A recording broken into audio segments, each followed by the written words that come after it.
passing through the last moments of our Ramadan. Ramadan is going to say goodbye to us within hours or minutes. It's sure that each and every Ramadan will recreate every Muslim, whoever it may, whatever the type of sinner he may, or whatever the types of redemption he may be indulged into, doesn't matter. It's sure that Ramadan will create some changes in his life, even at least for that those 30 days, because whatever the type of Muslims he will be alert, or he will be cautious about the society who is watching around him, and he will try to be good at least for those 30 days. And in case of the normal Muslim, he will be really missing the essence of Ramadan, those feelings. He will be really missing a lot of things, those iftars, gatherings, fasting, Tarawih namaz, etc. And in case of the people who is most close to Allah, they will be really they will be really passing through a very hard time, and it's very hard for them to pass this time which we are passing now. And by all this, it's very clear that Ramadan will create a lot of changes in the lives of Muslims. We may have experienced it in our life during our childhoods and all. I could even recall or recollect my past 8 years or 10 years or 12 years of my Ramadan, because just after I am being grown up, I am in the 20th years of my life, and I could recollect those Ramadans. And as a fun, I could say that during those days, when we speak to our friends, when we speak to our neighbors, relatives, when a person poke someone, or make fun of other, or saying any bad words, or teasing some others, anyone will remind him, or make him alert that, "Arey, this is Ramadan, why you are speaking very bad words, why you are speaking all these things?" And we used to alert him, or making him aware of the Ramadan. And we all know that we are just passing through a very special Ramadan these days. We are being just locked up in our homes, and our Ramadan is not as usual, and it's somewhat a first experience for every Muslim community to be just locked up in their homes and taking their fast and Ramadan prayers, etc. So I'm coming to my point that one thing I have noticed is that people started to use the online networks, online social media platform, online medias more than before, because two things came together. One is lockdown, and other thing is Ramadan, and people are completely free with their works, and they came to meet up the social medias more than before. And as I said before, during our physical relation, or during our common social touch, we used to remember during these Ramadan days the alert of Ramadan. The same thing I have noticed in the social media platform. Suppose if someone is poking other with their thoughts, or personally, or with any thoughts or any pictures, they are poking others, or teasing others, or taunting someone. Some people used to came and comment in their post by remembering them, "Arey, it's Ramadan, why you are not behaving yourself?" The same way what we have to use during our social touch-ups. So this is what I have noticed, and I felt positive about all these steps, because we are taking care of ourselves and reminding others too regarding the Ramadan, and taking a limit about our usages and all.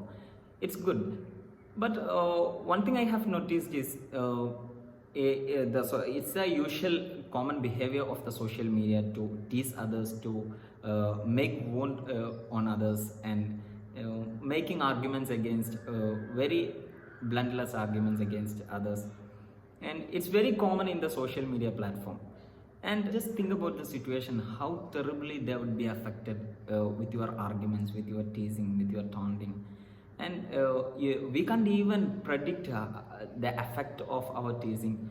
And even with the reactions, or the emojis, the emoticons, the laughing emojis, we can't even predict how effective it would be.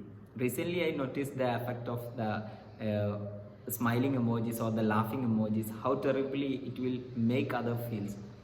So, my dear friends, what I am saying is that We will take care for these 30 days as Ramadan in our social media platform. But just after the Ramadan, we will get back into our usual normal bags of our life. And again, we will get back into our scoffing, sneering, making fun of others, saying nasty things about others, and we'll get back to all those stuffs again after Ramadan. So just think about the situation, how terribly it would be hurting if someone hurts you, someone makes false arguments against you, someone makes nasty things about you. How terribly affecting it would be. Just think about that situation. So please do not try to cause harm to the honor of others, to the personality what they have created, to the respect they gather from the society. You are just shooting out all those bad things against them, and you are just destroying it all within a second. While saying about this dignity, you may have heard about the story of Abu Hatim al-Asam radiyallahu anhu. Recently it's being spread in the social medias. It's being wide told in the social media. So you may have heard about that, how those people given the value of dignity of other persons. Once just let me narrate that story. Once Abu Hatim al-Asam radiyallahu anhu, he was one of the eminent and preeminent scholar of that era and of that period. And one people used to came to him to ask doubts about Sharia, ask doubts about religion, to clear doubts and to all those stuffs. And once a lady came to him, and while she was asking the doubt, accidentally she happened to fart in front of him, and she felt very badly, and she really, what you could say, one of the greatest scholar, and she accidentally farted in front of him, and she felt really bad about that. And this imam, this scholar, really felt the situation of that lady's mind, and what he has done is the most important thing and the most interesting thing. He acted just as he is deaf, and he said to that woman, "Are, just please loud up your voice, I can't hear you, I'm deaf." And he just behaved like that. And those lady who is heartbroken at the moment of because of this farting, she really felt happy, she really felt relieved, and she raised her voice and asked the doubt and went back happily.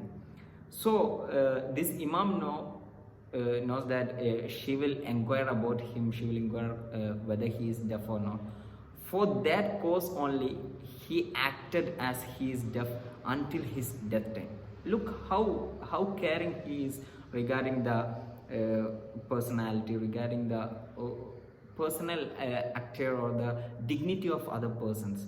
These all are the things what our imams, what our scholars have shown to us. And one more thing is that due to only this reason of acting as deaf, he is called as Al-Asum, which means deaf, along with his name, and it is given as a title for him. And look how terribly they are taking care of this dignity of other persons. This is all the good messages to us for taking care of ourselves, of assaulting others, making fun of others, making taunting, sneering, and making bad comments about others. Even in these social media platform, I'm just reminding this because during these days the social usage of social media platforms, social media networks is going to be wide.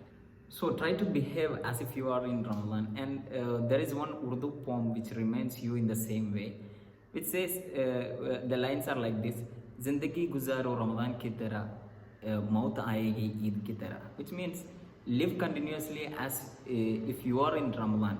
That means take care as if you are in Ramadan, and the death will come to you. Maut aayegi Eid ki tarah. The death will come to you as happiness as if you are in Eid or during your Eid days.